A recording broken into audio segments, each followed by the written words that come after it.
Buenos días, compañeros y tutor, mi nombre es Diana López y en compañía de Óscar Angulo y Freddy Guevara trataremos los temas del liderazgo, comportamiento y conformación de grupos. Hoy tendremos una invitada especial que bajo su perspectiva de liderazgo organizacional nos dará su punto de vista referente al tema. La entrevista estará enfocada en dos bloques, el primero sobre liderazgo y el segundo sobre conformación de grupos.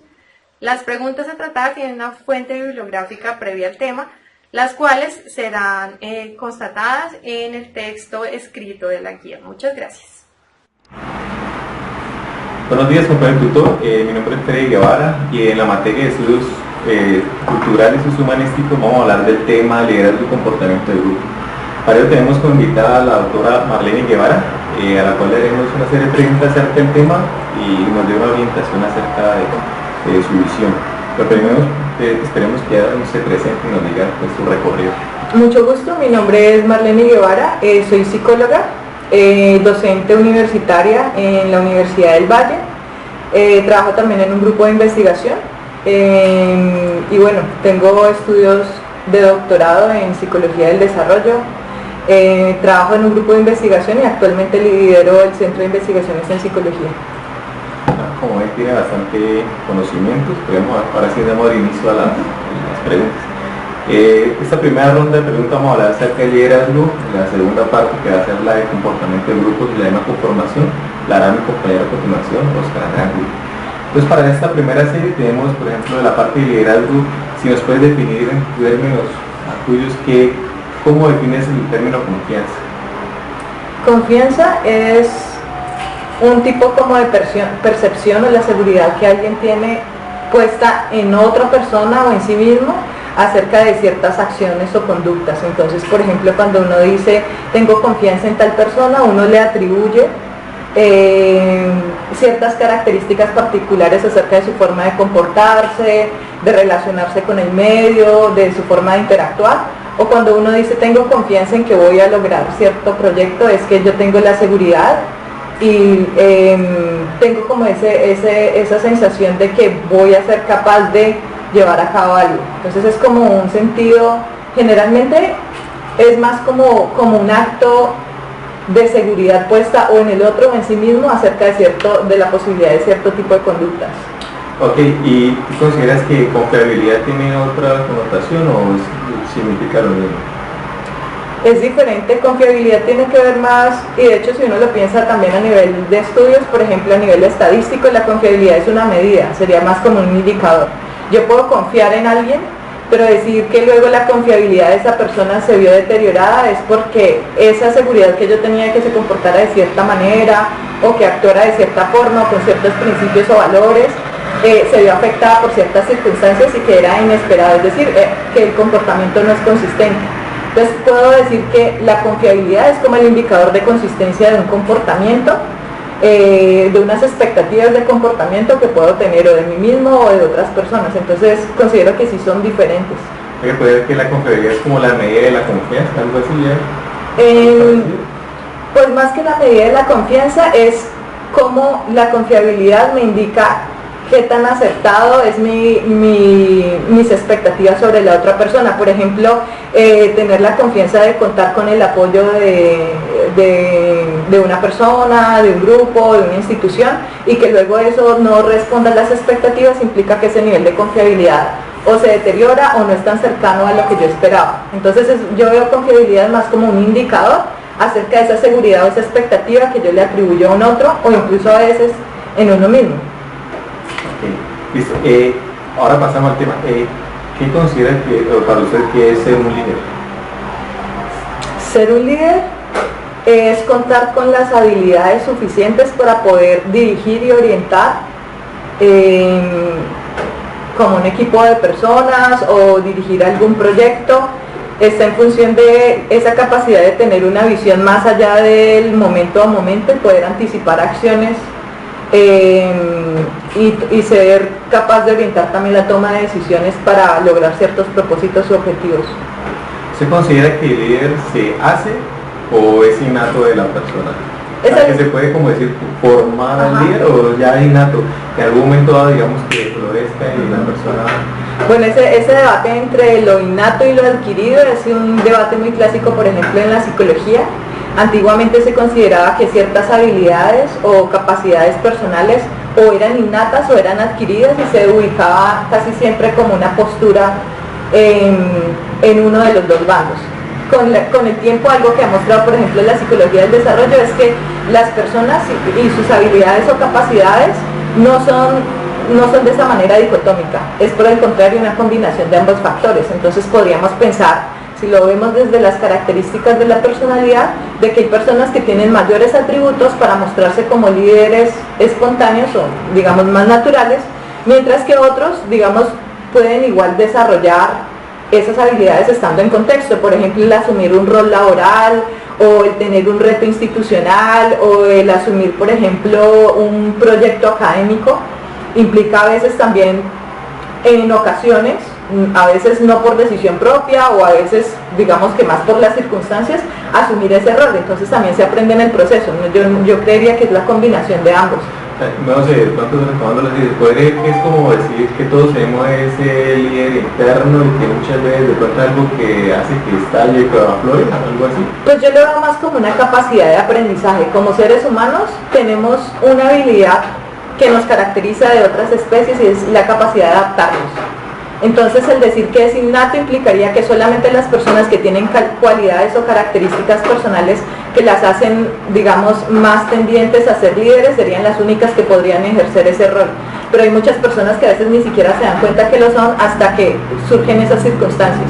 Entonces yo no lo pondría como algo tan rígido, sino más bien como personas que espontáneamente se pueden ver orientadas a esa función de liderazgo y otras que también aprenden en el proceso, bien sea para decir soy un buen líder o definitivamente eso no me gusta, o descubrir en sí misma que puede desarrollar ese tipo de habilidades. Y como para dar un poco más de forma a la pregunta anterior, ¿puede considerar usted con las características que pueden definir a un líder o que definen a un líder? No sé, como los tips o algo que pronto los pueda hacer reconocibles, pueda como identificar, este tiene proyecto o aspecto de líder. Bueno. ¿Cuáles pueden ser los tips si consideras que lo hay? Pues yo creo que el liderazgo está basado en que es un reconocimiento más que una imposición, es decir, los otros, el entorno reconoce a alguien como líder en la medida en que esa persona es capaz de orientar y dar visión hacia la toma de decisiones, que siempre va adelante, digamos, en términos de proponer opciones y de tener una mirada mucho más amplia a lo que se podría hacer. Otra característica que creo que es importante en el liderazgo es el reconocimiento del trabajo en equipo, es decir, por ser líder no es como que se asuma de que las cosas funcionan es porque yo estoy como líder, sino que por el contrario un buen liderazgo implica una buena dinámica entre un equipo de trabajo, es decir, el saber redirigir funciones, optimizar actividades, hacer que tengan como su propia sinergia, más que simplemente dar una instructiva de usted hace esto y como que sean funciones separadas, sino de realmente lograr articular y hacer que se sientan parte de como un sistema, por decirlo así. Esta pregunta puede ser algo similar anterior, dice algo así que un líder siempre es al líder en todo momento, lugar, o considera que puede constanciar por algún momento específico puede salir a aflorar un líder, es decir, en un estado específico el líder es fulano de tal, pero en otro contexto pueda ya no ser tomar el rol de líder, sino que otra persona, el grupo en el que estaba, tome ese líder. ¿Puede ser así o siempre va a ser como decir el mismo líder en todos los estados? La pregunta es interesante. Pues yo creo que en cuestiones de lo que es la conducta humana no hay circunstancias de todo o nada. Generalmente las personas que se ven a sí mismas como líderes tienden siempre a tomar la iniciativa, que esa sería otra característica del liderazgo, por ejemplo, que no había mencionado. Y es que puede ser, por ejemplo, un líder en la empresa, en su sitio de trabajo, por el rol que desempeña, pero luego llegar a una actividad, qué sé yo, recreativa, con la familia, o estar en una circunstancia de emergencia en un contexto social. Y generalmente quienes han vivido circunstancias de liderazgo son capaces como de razonar y de establecer decisiones mucho más rápido que otras personas que normalmente no lo hacen. Entonces yo pensaría que hay mayor posibilidad de que se puedan mostrar como líderes en términos de tomar una iniciativa, de organizar una actividad, de proponerse o sugerirse como alguien para llevar a cabo alguna función en otras actividades que fueran diferentes a su rol normal laboral. Pero también sería difícil decir que en todas las circunstancias, porque también obviamente está ligado a preferencias personales, a características de gustos. Por ejemplo, puede ser que alguien no sea un líder, pero sea muy experto en, por ejemplo, el conocimiento de vinos o de café o algo, y si hay una actividad, pues se va a proponer porque es su conocimiento, es su gusto, y no necesariamente era un líder normalmente. Entonces es una combinación de esos parámetros. Siguiendo con el tema, con la temática, ¿considera que existen varios tipos de líder? Creo que es algo asociado a lo que está diciendo ahorita. Y de ser así, ¿cuáles cree que son los tipos diferentes de líder que puedan existir? ¿Y cuál de ellos, si ese es el caso, cuál considera que puede ser más eficiente o si se publicar más deficiente? Pues bueno, realmente no, me imagino que probablemente a nivel de las organizaciones debe haber alguna tipología ya establecida. Yo lo podría hablar es como desde mi experiencia o en los entornos laborales y en el trabajo con otras personas, y consideraría que hay liderazgos como lo que mencionaba, de que están centrados más bien en decir qué es lo que se debe hacer, y en ese caso son liderazgos que no dan lugar a que los otros hagan parte activa, digamos, de la toma de decisiones, pues están supeditados y el nivel de jerarquía se ve mucho más marcado. Entonces a veces es más como la tendencia a mostrar el poder, el hecho de dar ese tipo de asignaciones de tareas por el temor precisamente de perder ese rol, como de que soy quien está a la cabeza de esta actividad o de este rol o de este proyecto. Pero también habría líderes que por el contrario lo que buscan es una interacción en la que sea más participativa, que sería más a nivel horizontal, es decir, que los que hacen parte del equipo realmente se puedan involucrar activamente, que así no sean el líder principal, también pueden tomar pequeñas decisiones dentro de funciones particulares, proponer, ser escuchados. Yo creería, al menos como que a grandes rasgos, podría como tratar de distinguir esas dos maneras de actuar. Hay otros que a veces abren un poco las expectativas a que los otros sean activos, pero en la medida en que los puntos de vista entran en conflicto con los de esa persona al ser líder, pues hasta ahí llega la funcionalidad del grupo, y entonces prefieren, digamos, hasta ahí coaptan la intervención del otro. Entonces creo que un buen líder también debe tener un buen nivel autocrítico y de escucha, y saber diferenciar que a pesar de que hayan puntos de vista diferentes, se puede dar el tiempo al menos de considerarlo. Sí, creería yo, pues así como a grandes rasgos. Y ya para terminar, ¿considera usted o cree usted que todos los líderes son eficaces o qué se espera para que lo sean? ¿Qué hace falta para que sea como eficaz o eficiente?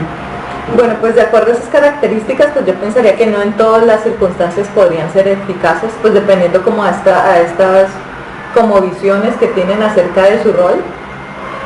Y precisamente pensaría yo que es eficaz en la medida, cuando llegan a ser eficaces, es porque precisamente no asumen toda la responsabilidad,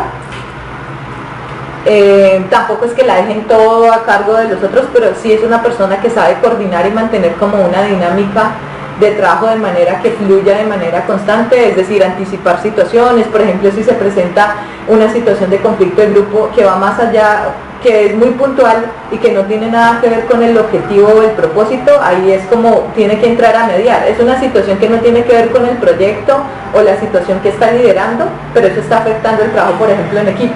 Entonces un buen líder tiene que aprender a detectar esas situaciones y aprender a ser mediador para que esas dificultades personales en el equipo no vayan a ser un obstáculo para el trabajo que se está llevando a cabo. Entonces ser mediador, por ejemplo, con el grupo, orientarlo, creo que es importante. Listo, ya creo que por la parte de liderazgo ya terminamos hasta aquí. Ya la siguiente, que es la parte de conformación y comportamiento de grupo, ya continuará mi compañero Oscar. Muchísimas gracias. Con mucho gusto. Gracias, compañero y tutor. Mi nombre es Oscar Andrés Angulo. Continuando con la parte del liderazgo y comportamiento de grupos, el tema de comportamiento y conformación de equipos de trabajo. ¿Usted considera que el término de grupo de trabajo y equipo de trabajo tienen el mismo significado, de no serlo, ¿cuál serían las diferencias? Considero que no son lo mismo. Un grupo de trabajo simplemente son personas, una cantidad de personas de pronto funcionando o laborando, pero un equipo como tal implica que esas labores que ellos desempeñan están articuladas a un mismo propósito.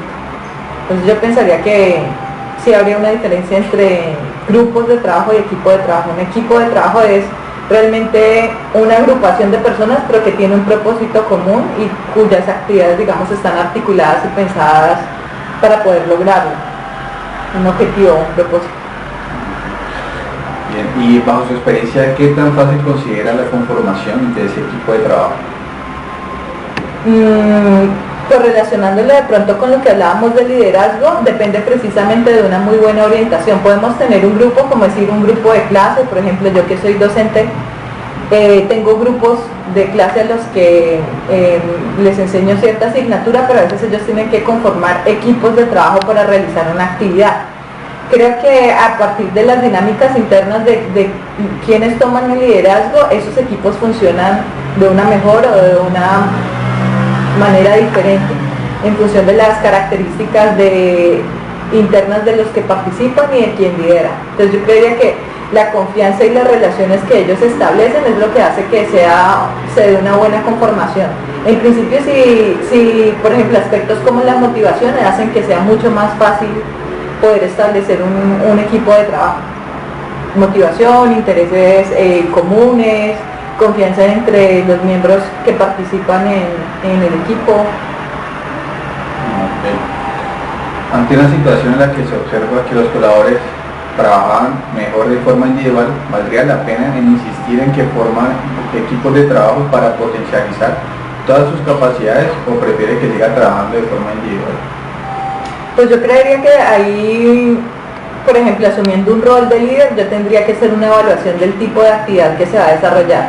Habrán actividades que si igual algunos colaboradores la hacen de manera individual y en términos de los manejos de tiempo está bien que las desempeñen así, creo que sería viable. Pero habrán otras actividades que, por ejemplo, que implican un proyecto a largo plazo y que hace que es necesario que otros se involucren en conocer lo que está sucediendo, en cómo funciona, y que en caso de la ausencia de esa persona otro pueda tomar el cargo y conozca muy bien cómo la función en relación de todo el equipo. Creo que en ese caso sí sería importante precisamente hacer que ese trabajo individual, que esa persona que hace un muy buen trabajo individual pueda orientar al resto del equipo, como mostrar su experticia o darla a conocer, no quedarse como yo soy el que la hago bien y simplemente me quedo con esta actividad, sino que también en función de unas metas en general, sobre todo las que van a mayor plazo, digamos, para poder ser logradas, es importante que todos conozcan lo que se está haciendo en el equipo, incluso cuando se asignan actividades individuales.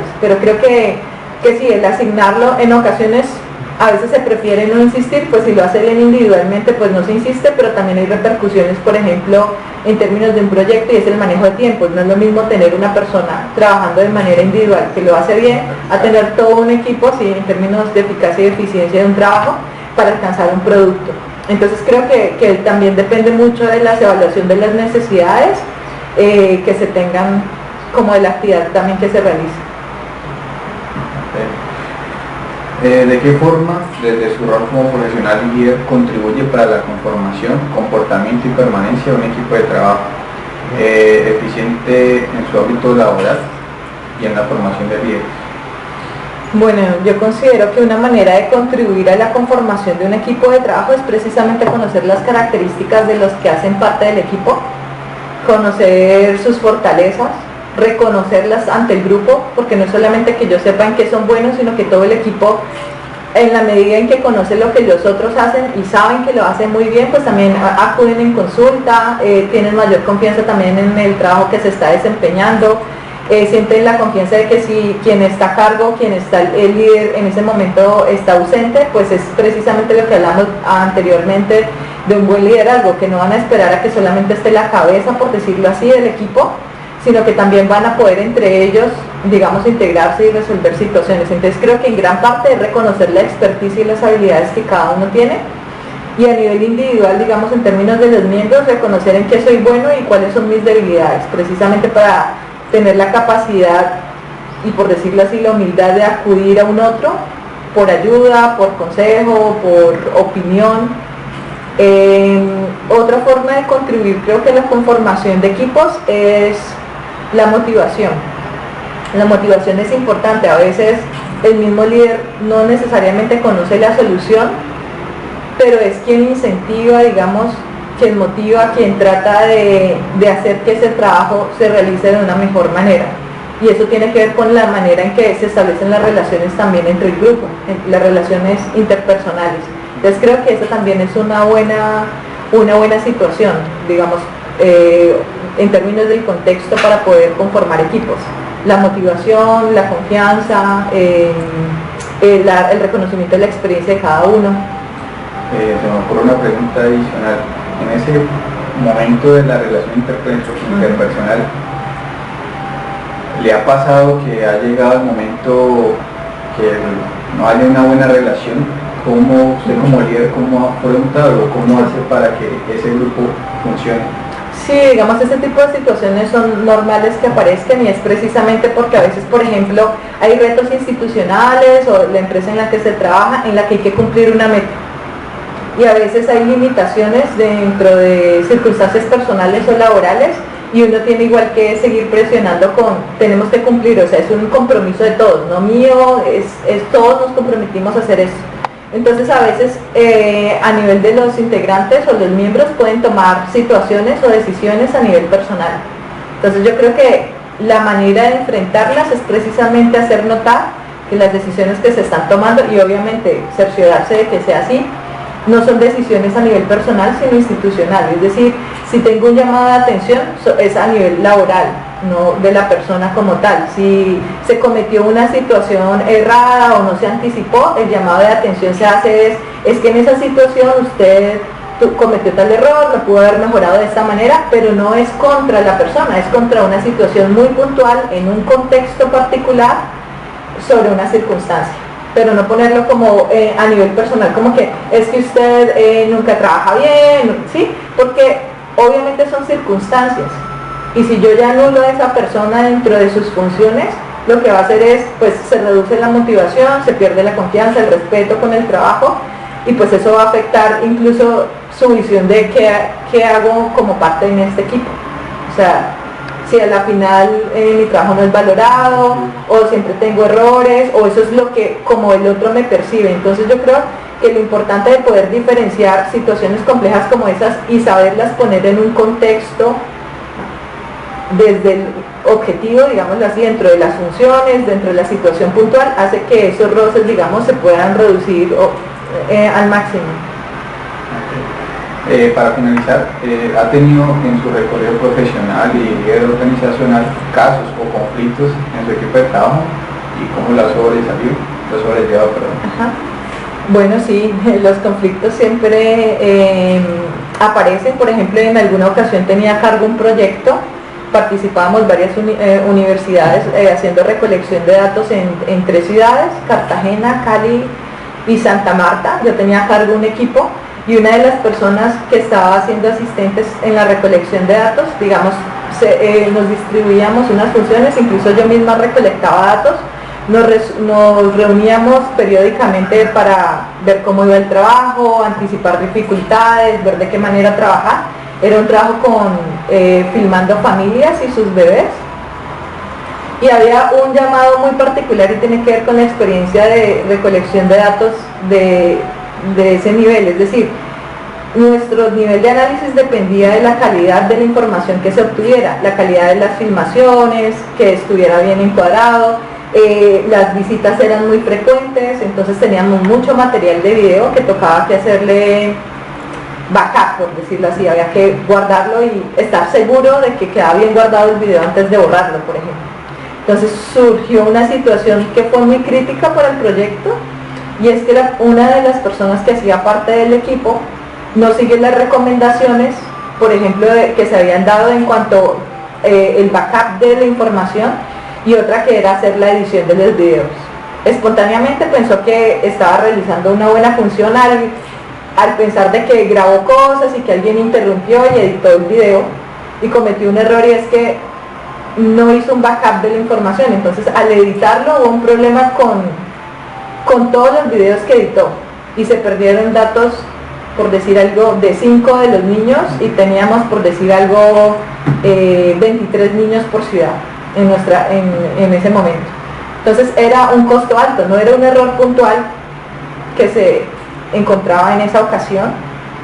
Lo peor es que en las reuniones de seguimiento, por ejemplo, siempre uno recordaba, se hace el backup, y ella consideraba que, esa persona consideraba que en la medida en que lo estaba editando, pues ya luego iba a hacer backup de ese procedimiento, a pesar de que teníamos como un protocolo que habíamos establecido precisamente por seguridad, porque tenemos, digamos, como líder uno ya tiene tenido experiencia de ese tipo de procesos, ya también dificultades semejantes se han presentado. Entonces eso puso en riesgo el proyecto porque se reducía la cantidad de datos que teníamos en términos de publicaciones, se hizo el llamado de atención, la persona se sintió indignada porque decía que antes era un mayor compromiso, que había hecho el trabajo muy bien, que ese error le podía pasar a cualquiera. No reconocía en ningún momento de que las sugerencias se habían dado con antelación, consideraba que igual el cambiar los pasos del protocolo creía que no interfería, y realmente sí tenía repercusiones grandes para el proyecto, pero esa persona consideraba que pues a la final 5 niños no era mucho, pero también era parte de su desconocimiento del tipo de investigación que estábamos haciendo, pues era alguien que apenas empezaba en su proceso. Entonces esa persona, por ejemplo, decidió, como no reconoció su dificultad,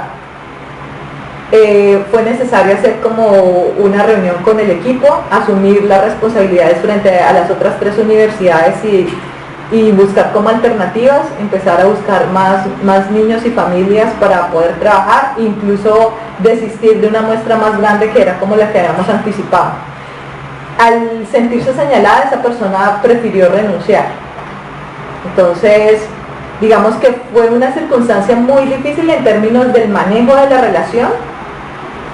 Por ejemplo, en mi caso en ningún momento yo pedía la renuncia, pero sí el reconocimiento de la dificultad que esa persona había tenido.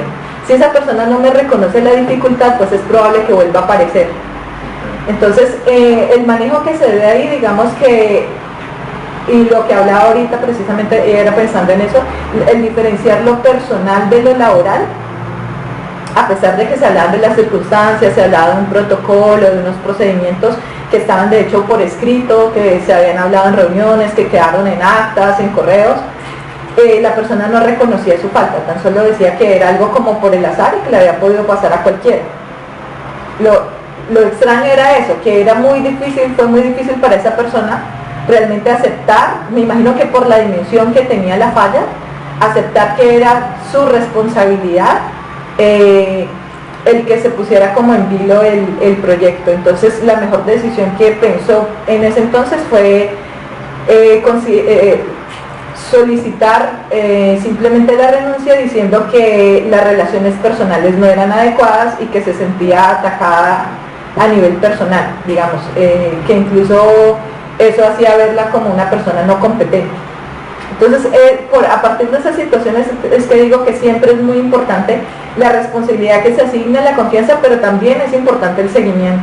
En este caso, por ejemplo, reconociendo parte de lo que también fue mi error como líder, es que a pesar del seguimiento que se hacía en reuniones, era un procedimiento verbal, habían unas carpetas con unos archivos, y uno lo que dice es, bueno, tengo un equipo de tantas personas, no voy a entrar a video por video para observar si estaba ahí. De hecho, los videos estaban, pero no habrían. No, o sea, no, simplemente quedaron mal editados, entonces no habría.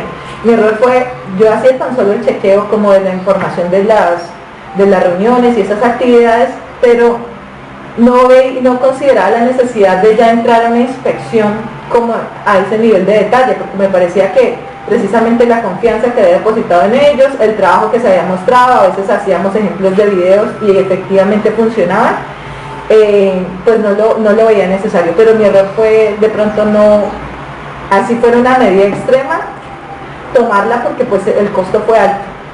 Entonces ese fue como parte del aprendizaje realmente. Okay. Bueno, de todos, muchas gracias por su tiempo, por la colaboración. Aquí sería como